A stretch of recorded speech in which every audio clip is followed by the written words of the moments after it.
And London is now home to a new kind of addiction recovery centre for people who need help dealing with substance use disorder and for their family members. Epic Recovery opened on Wellington Road in what used to be a radio station just south of Southdale.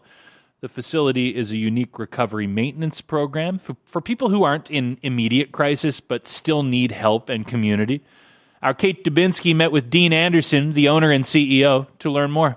Epic Recovery started out as a private practice counseling service, helping people to navigate addiction and mental health and transitional stages, and has now evolved into Canada's first recovery maintenance center.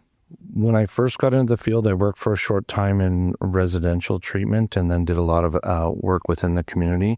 But over time, it transitioned into working within the unhoused population and mental health and what we call the front line. So yeah, I worked for many years within the Salvation Army and the core of downtown London of intravenous drug use and the opioid crisis and all that, yes. What is the population that you serve? It's not that population. It's everyone else. What I think a lot of people don't notice is that's a very small percentage of the population that's dealing with substance use and addiction. There's a much greater population of the people that live next door to you, the mothers, the fathers, the co-workers that are dealing with their substance use while sitting on the couch.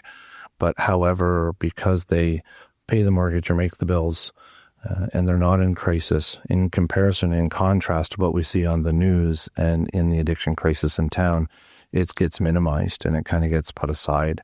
You talked about sort of the missing middle, that there's the residential treatment programs and then there's sort of the AA meetings that you're going to.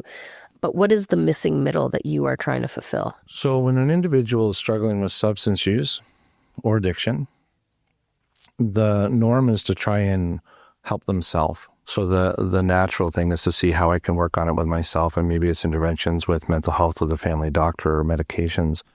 If they have the means, we'll sometimes reach out for help and go through psychotherapy or social work.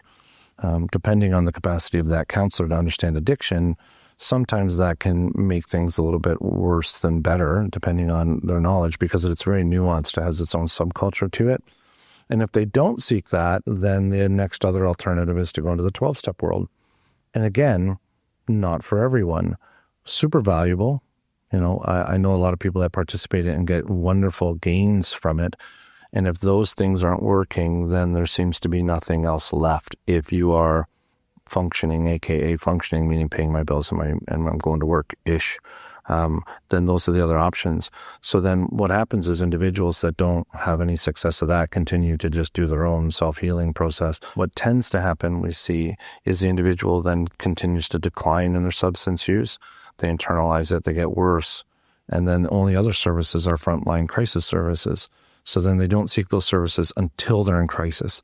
So residential care seems like a really big leap for a lot of people. I'm going to go away from my family and go live somewhere for a month or whatever it is. So this turns into this now unachievable big goal at the end to say, I'm going to get the residential treatment, but we also have to be at a certain low to warrant residential treatment. And what we're seeing at Epic Recovery is there's a big, huge gap. So where we are here with Epic is to say, this is where you come and you figure some things out. You're still autonomous. You still do those things, but where's your apprenticeship? Who's guiding you? Who's walking you through? And for some people, it's the 12-step program that works wonderfully. But then there's all the rest of everyone else that says, well, what do we do? That's Dean Anderson. He's the CEO at Epic Recovery, and he was speaking with our Kate Dubinsky.